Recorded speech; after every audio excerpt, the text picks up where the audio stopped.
I'm Lisa with A Crafty Crew. Let's paint something. Today, I think we'll paint this. Here I have a blank 8" by 10" canvas. I'm using a wide, soft paintbrush to apply purple paint diagonally across the canvas. I want to make a nice wide band, so I keep doing nice long strokes. And I'm also going to paint the edges because I like the way that looks when the artwork is on the wall. I'm using nice broad strokes to try to get length in my paint so I don't have these stripes.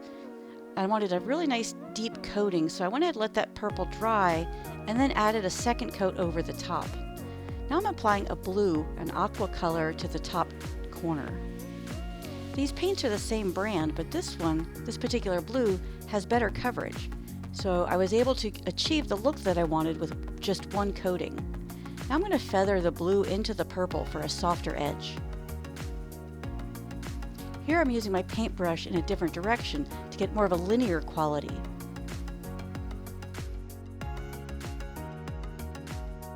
Next, I apply a nice green coating to the bottom triangle.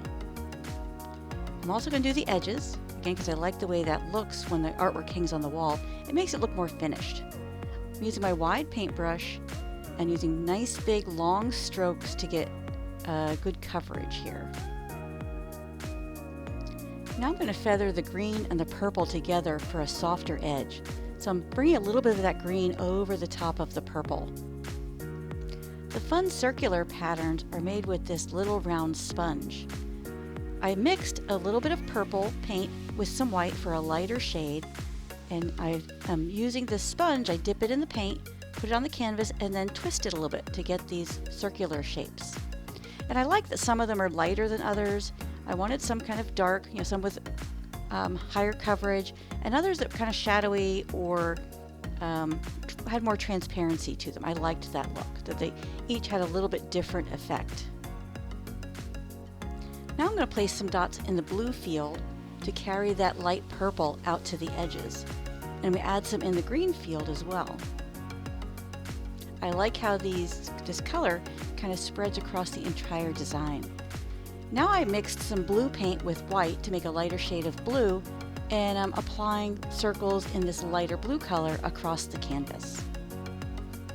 One of the things I love about this design is the depth that it has and the multiple layers with different design elements that all come together in the finished piece.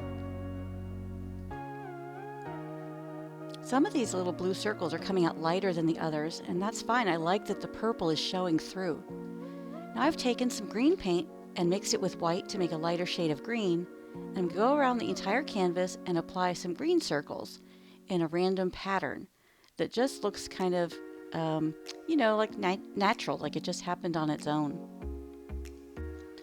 Now I'm going to add some more green, and some of these are lighter than others, which I like because some of the color below is peeking through. Once I get all these circles on here, I'm going to set the canvas aside and let the paint dry. Now I'm going to take the full-size pattern and some poster board. I've made a copy of the pattern, and I'm going to make my own custom stencil.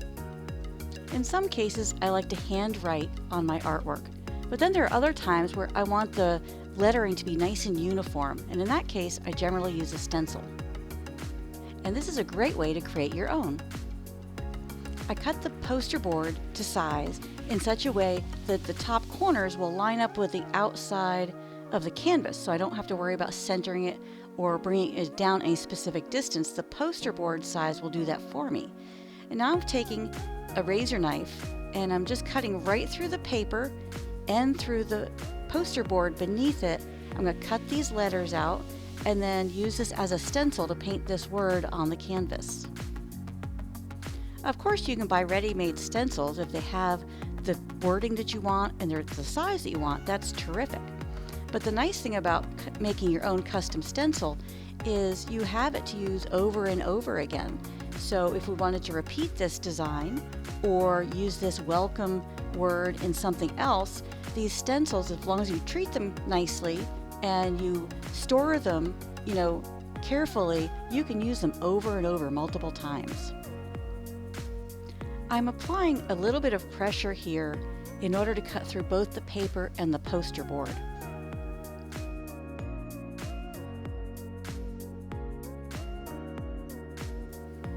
On the curvy letters, I sometimes have to go back in with the razor knife and trim up the corners and make them a little bit neater so I have a better design quality. I'm going to remove the area that represents the C. Look how nicely that's coming out. The O is a little bit tricky because we kind of lose the center, but I'm going to show you a solution for that when we get ready to paint. Here I'm removing the M, and now I'm going to go ahead and cut out the E. And I don't worry too much about following the shape of the letter too much.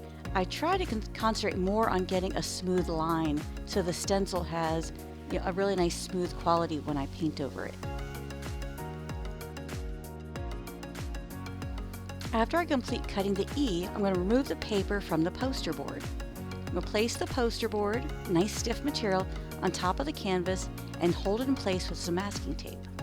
Then I'm going to take some tape and a scissor and cut a little circular shape to go inside the O. And I'll just stick that down on the canvas in the center of the O to hold that space. Now I'm going to take my little sponge tool, some white paint, and carefully apply paint over the stencil. Now that you want good coverage so the white shows nicely, but you also don't want your sponge too wet because then the white paint will seep under the stencil and you'll have kind of a blurry lines. Now if that happens, it's okay. You can always go back with a little background paint and touch that up later. When I feel like I have good coverage, I'm going to go ahead and remove the stencil. I'll lift up on that tape and pull the stencil off and see how it looks. Oh, look fun. And we'll remove the center of the O. Nice. I have a little bit of blurriness around the O. We'll touch that up in a minute. Here I'm using a very long paintbrush to paint some white paint to create the tree. The long brush gives me nice smooth lines and it holds more paint than a shorter brush.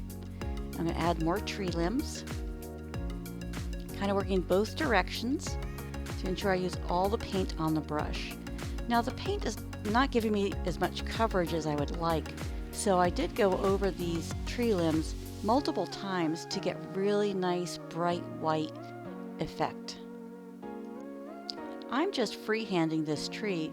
If you wanted a little more something to follow, you could draw the tree on very lightly with a pencil and then you could just paint over it and the pencil would disappear.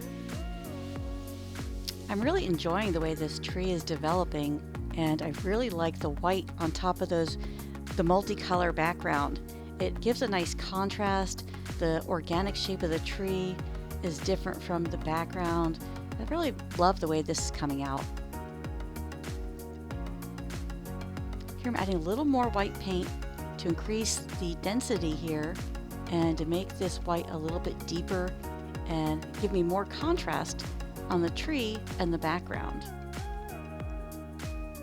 I'm going to add some smaller limbs and then the hearts, the fun part. Here I'm using a shorter brush and I am dipping the brush in paint pretty much after every heart. And I'm just going to put some hearts randomly around this tree and just keep filling in until I feel like I have enough. So I've dipped the brush again. Here I'm adding another little heart out here below the tree limb. And then I'll put some over here. Some of these I've decided I'm going to fill in so that they show up better. Some I've left open, and then others I'm going to fill in so that they really have higher contrast to that background color. And it's just kind of fun. I'm just taking the brush and just kind of creating the little hearts and filling them in. If there's a shape I don't like, I just make the heart a tiny bit bigger. Just go a little bit bigger or a little pointier so that it looks nice and has a pretty shape. Here I'm kind of outlining that. Now we'll add a few more, fill in a few more because I feel like it needs a little more white. And I'm really loving the way this is coming out. It's so adorable, right? Add another little heart. And don't worry about, doing yours exactly the same. Make it your own. You could do, more hearts or fewer hearts. Whatever makes you happy. art is about, enjoying yourself and, enjoying just creating and having a good time. Now I'm going to set the canvas aside and let it dry. For the lettering, I thought I would like to use a paint pen instead of a brush so that I had really clean line quality in my lettering. I really wanted this to be pretty. So I'm using a white paint pen here to do the lettering at the top and the bottom and then create these radiating lines. Now in some cases the paint wasn't thick enough for my taste. It was a little pale. So some of these I did go over a second or third time to get better color coverage, particularly on the words all are here. I went over those 2, maybe 3 times to get them nice and bright where they showed up really well on the colored canvas. Now I'm adding some little dots for extra detail and just kind of randomly placing those around the perimeter.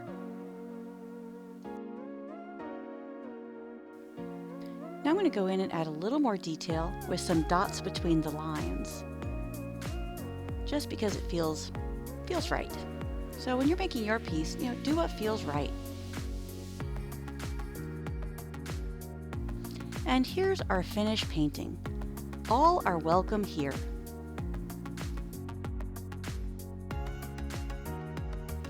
Get your free ebook with color pictures, full-size pattern, and supply list at our website, acraftycrew.com. Thanks for watching. I hope you enjoyed making this painting. Please like, subscribe, and follow. And come back soon so we can do more crafting together. At A Crafty Crew, all are welcome here. We empower creative lifestyles. We get you and understand your unique passions. Thanks for joining us. Follow our blog to keep up with A Crafty Crew and enjoy weekly creative inspiration sent right to your inbox.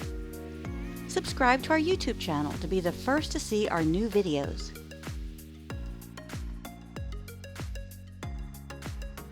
Live, love, and create at acraftycrew.com.